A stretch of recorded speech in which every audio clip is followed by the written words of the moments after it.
না, ঝুলে রাখলে রিস্ক।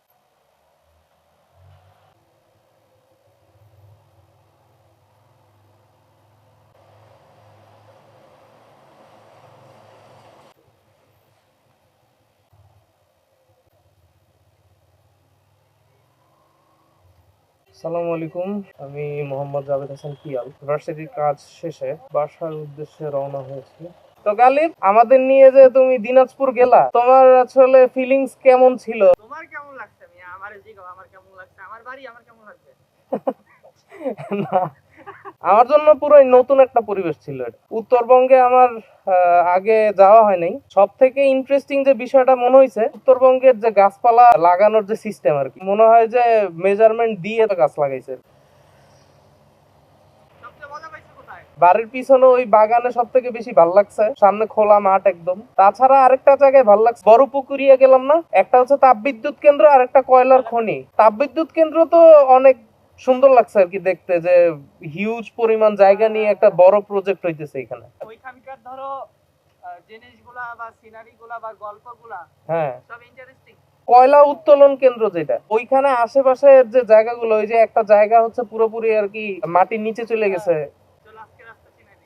ও, আরেকটা মজার বিষয়, বিওআইডি শোরুম আছে ওই সামনে। বিওডি হ্যাঁ হ্যাঁ, শোরুম দেখলাম ওই যে। এদিকে। তারপর ট্রেনের জার্নি কেমন লাগছে? যাওয়ার সময় তোমার বিরক্ত? বড় বড়র মতো ভালোই লাগছে। নন এসিতে হচ্ছে তোমার সাউন্ড বেশি, খুব একটা রিল্যাক্স থাকা যায় না। এদিক দিয়ে বামে এসিতে যখন আসছি, মানে মনেই হয় না যে জার্নি করতেছি বা এমন কিছু। এসিতে আসলে সময় জ্ঞান থাকে না। ডানে। এবার তোমাদের সাথে গেছি মিয়া, আমি কিছু কিছু জায়গা নতুন দেখছি, কিছু কিছু গল্প নতুন শুনছি, কিছু কিছু ইনফরমেশন নতুন পাইছি। বন্ধুরা মিলে গেলে হয় কি, বিভিন্ন জায়গা ঘোরা হয় বা এক্সপ্লোর করা হয়। ফ্যামিলি নিয়ে গেলে বা ফ্যামিলির সাথে থাকলে একটা সমস্যা, ঘোরার মতো সময় পাওয়া যায় না। হ্যাঁ, ফর্মাল থাকা লাগে। তবে অটোওয়ালার ক্রেডিট আছে এখানে। উনি চিনে, ভালো ভালো জায়গা চিনে। আজকে বৃষ্টি হওয়াতে ওয়েদারটা সুন্দর। কিন্তু কত সবাই শখ করেছিল যে উল্কা বৃষ্টি দেখবে, ঢাকা থেকে মনে হয় না দেখা যাবে, লাইট পলিউশন আছে। সেরা জায়গা দেখতে এখান থেকে সিনারিটা এই জায়গা দাঁড়ায় নাই কখনো, দাঁড়াবো না। অনেক ভালো। এই জায়গাটা তো আরো সুন্দর, এই ভিতরে অনেক সুন্দর। যাবা? নার্সারিটা হ্যাঁ, যাওয়া যায়। এই রাস্তায় তো ঢোকা যায়, ঢুকছিলাম তো মনে হয় এর আগে। সেই শুরুতে কি বলে ভার্সিটি লাইফের ভর্তি সমাজে ভাবতেছি যে এদিকে আসবো, একটু গাছ নিয়ে যাবো। এই জায়গাটা আমার কাছে ভালোই লাগে। এনে তুমি রাত্রে ধরো হাঁটাহাঁটি করে, এই রাত্রে বলতেছি, হ্যাঁ, রাতে ওরে বাবা, ছিনতাইকারী। বিকালে হাঁটাহাঁটি করে আড্ডাতে মজা পাবো। এই জায়গাটা সুন্দর, আসলে সুন্দর, মানে বিভিন্ন এটা ধরনের গাছপালা। এটা- তবে আমার ভিডিও দেখে আসতে পারে।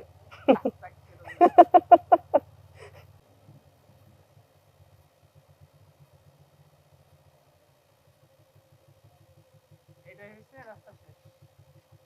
ও ভাই, এটা তো ডিসকভার করলা তুমি। Unlock unlock new feature unlock. New feature unlock.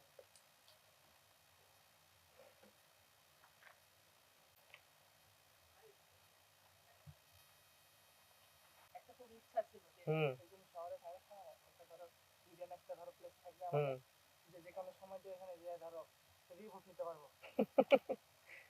এই জায়গাটা দেখাইছে হচ্ছে আশিক আছে না, ও দেখাইছে আমারে।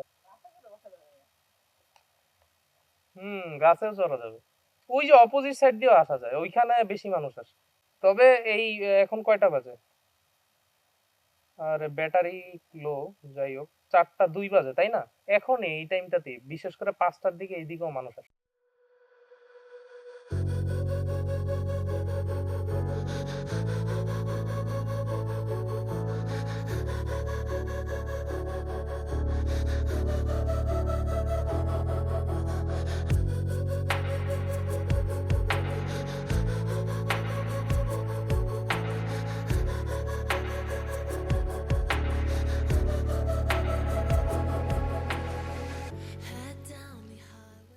মজাটা এই রাস্তা যায়। হ্যাঁ, 2 সাইডে গাছ, পাশে নদী। নদী না আসলে, এটা কি বিল, পাশে বিল।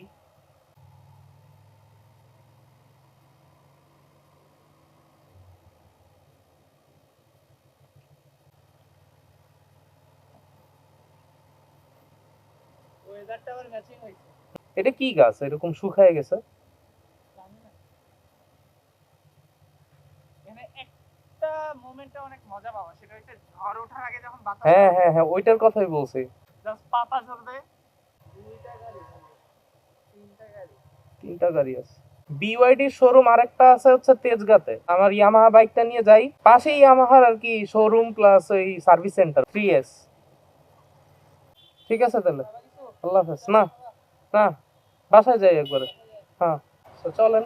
যেতে যেতে পথে পূর্ণিমা রাতে চাঁদ উঠেছিল গগনে।